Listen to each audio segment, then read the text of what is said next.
काली गंडकी, वह नदी जहां प्रेत भी रास्ता पूछते हैं। नेपाल के पहाड़ों के बीच एक ऐसी नदी बहती है जिसका नाम लेते ही साधु चुप हो जाते हैं और गांव वाले कंधे के पीछे देखने लगते हैं। नाम है काली गंडकी।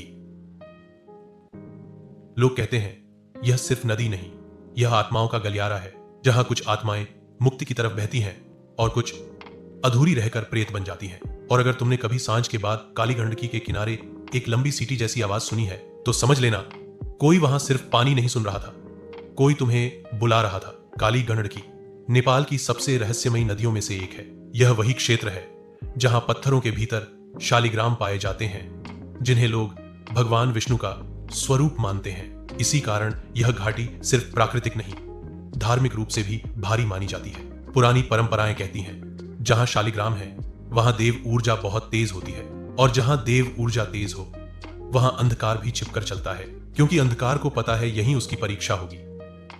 प्रेत का अर्थ क्या होता है?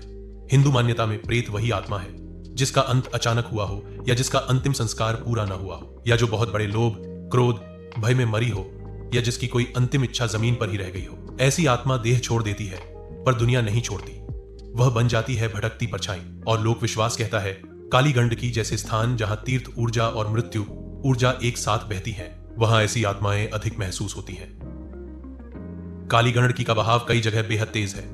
ऊंचे पहाड़, संकरी घाटियां, ठंडी हवा और अचानक बदलता मौसम, यह सब मिलकर इसे खतरनाक बनाते हैं। यात्रा में लोग फिसलते हैं, पुलों के पास दुर्घटनाएं होती हैं, कभी कभी कोई व्यक्ति बह जाता है और उसका शरीर मीलों तक नहीं मिलता। और यहीं से प्रेत की परत खुलती है। जब शरीर न मिले या संस्कार न हो तो परिवार के मन में एक अधूरापन रह जाता है। उस अधूरेपन को लोक भाषा कहती है आत्मा अटकी है।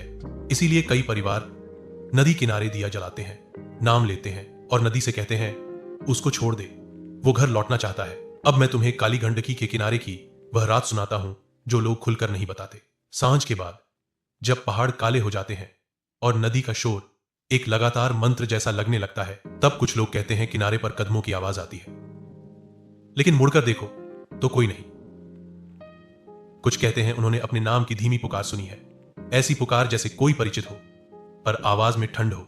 और सबसे डरावनी बात, लोक विश्वास कहता है प्रेत सीधे हमला नहीं करता, वह पहले भटकाता है। वह तुम्हें ऐसा महसूस कराता है कि तुम गलत दिशा में चले जाओ, जैसे तुम्हारा दिमाग एक पल के लिए तुम्हारा नहीं रहा। इसीलिए बुजुर्ग कहते हैं रात में नदी किनारे अकेले मत रुको, कोई आवाज बुलाए तो जवाब मत दो, और अगर अचानक हवा बिना वजह ठंडी हो जाए तो बिना पीछे देखे बस आगे बढ़ो। क्यों? क्योंकि प्रेत तुम्हारे डर से अपनी जगह बनाता है, डर उसका रास्ता है। लेकिन काली गंडकी में एक दूसरी शक्ति भी है, देव शक्ति। इसीलिए लोग मानते हैं अगर किसी ने नदी किनारे शालिग्राम का नाम ले लिया या नारायण का स्मरण किया तो प्रेत की पकड़ ढीली पड़ जाती है, क्योंकि जहां विष्णु का स्मरण है वहां अधूरी आत्मा ज्यादा देर टिक नहीं पाती। और यही है काली गंडकी का असली संघर्ष।